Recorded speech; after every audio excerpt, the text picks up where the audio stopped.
I'm Joel Meskin, Managing Director of Community Association Products at McGowan Program Administrators. I've insured well over 100,000 community associations nationwide, and I've touched in one way or another between 6,000 and 7,000 directors and officers liability claims.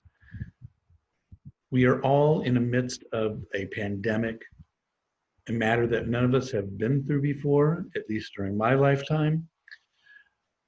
None of us really know what this is about. None of us know how this is going to result. And there are just so many issues that are confusing, including 50 governors, federal government, local, that all have different opinions, have different thoughts and strategies. And at this time, in our not-for-profit community associations that are budget-driven, it's just not time to open our pools and other common amenities because there is no upside. That's the question that we're going to answer today. Just say no.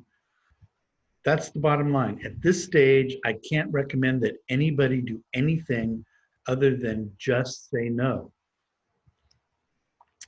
Our volunteer board members are responsible to protect, preserve, and enhance the association's assets.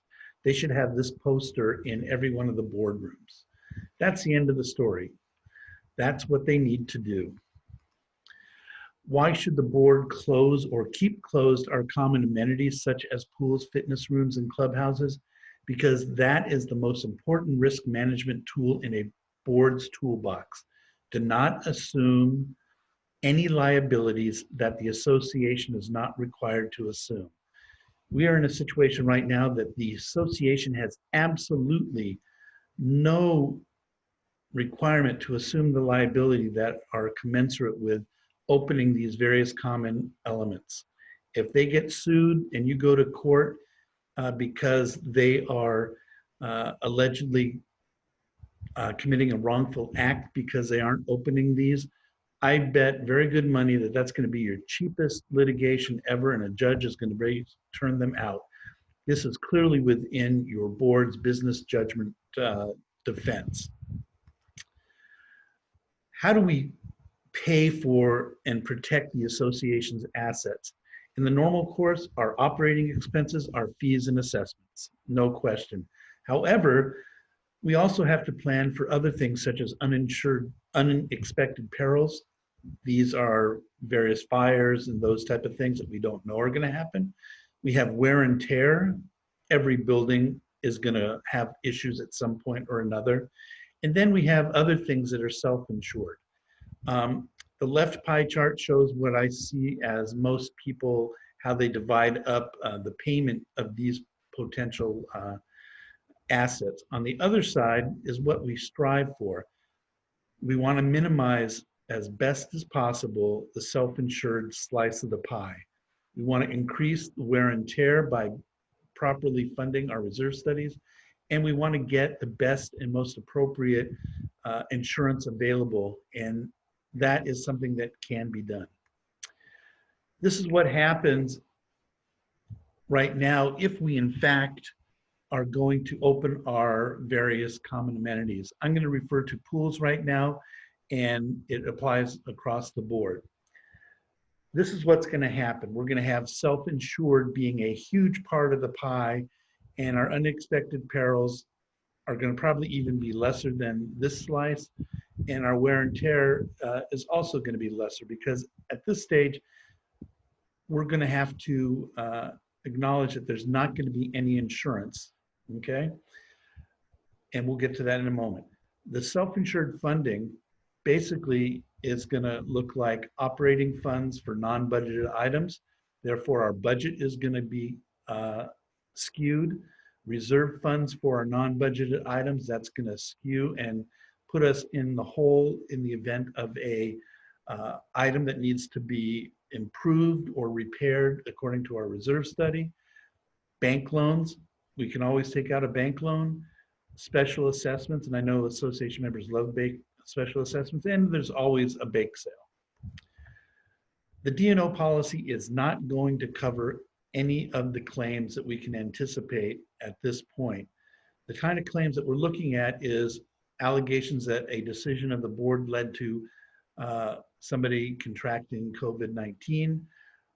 The other ones are somebody going to enforce and compel the association to close the pool, and the other one to open the pool. The key reason that it's not going to be covered under the D&O policy is the absolute bodily injury exclusion.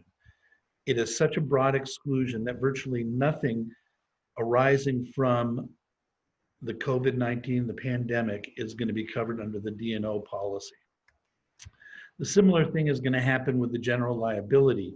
The D&O policy provides coverage that don't involve property damage and bodily injury, and the GL does provide that. However, the key thing, at least in my humble opinion, is that the expected or intended exclusion in virtually all GL policies, general liability, and the requirement of an occurrence are going to preclude most claims. In this situation with the pool, it's going to be bodily injury because that's what people are really concerned of if they open the pool. What liabilities and governmental orders and decisions may impact the association's assets? This is really a summary. The general liability policy is not going to provide any coverage. So if we open the pool and somebody becomes ill, it's going to come as a self-insured matter.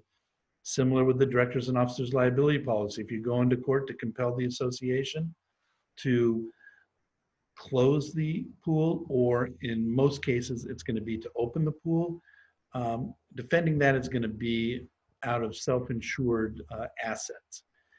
The association assets are at risk because an executive order, whether national, state, or local, is not going to protect the board of directors, the association, or the community association managers, and it's not a get out of jail free card. There's no immunity attached to that. There's probably no coverage for the association employees, if any, under the workers' compensation. We can get into that more detail. If you're interested, you can call me.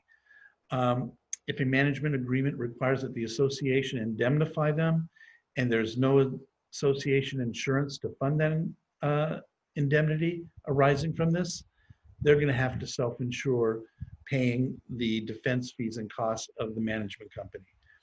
If they open the pool, who is going to confirm and guarantee compliance? That's a big issue. That's going to give rise to all sorts of additional potential liability. Who's going to enforce, who's going to monitor, and et cetera. So that just creates a untenable situation. The board's duty is to protect, preserve, and enhance a community association's assets. The board is the risk manager.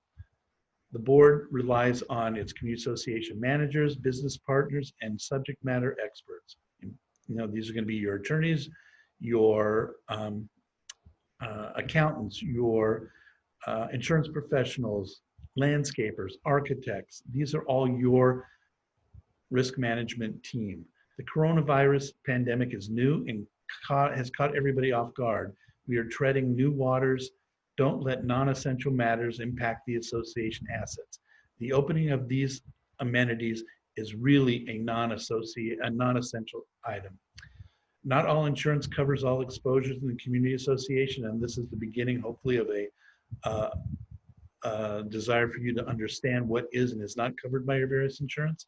Most alleged damage as a result of the coronavirus are probably not covered by insurance. Therefore, the association will be self-insured for any claims or suits. Make your decisions accordingly. I hope you're healthy. I hope this was helpful, and I wish you safety and good luck through this pandemic.